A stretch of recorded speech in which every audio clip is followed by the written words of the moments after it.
বিসমিল্লাহির রহমানির রহিম। প্রধান উপদেষ্টার শপথ।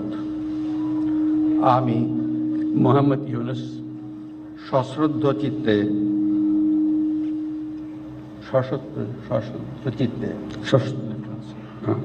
সশ্রদ্ধ চিত্তে শপথ গ্রহণ করিতেছি যে আমি আইন অনুযায়ী অন্তর্বর্তীকালীন সরকারের প্রধান উপদেষ্টা পদের কর্তব্য বিশ্বস্ততার সহিত পালন করিব। আমি বাংলাদেশের প্রতি অকৃত্রিম বিশ্বাস ও আনুগত্য পোষণ করিব।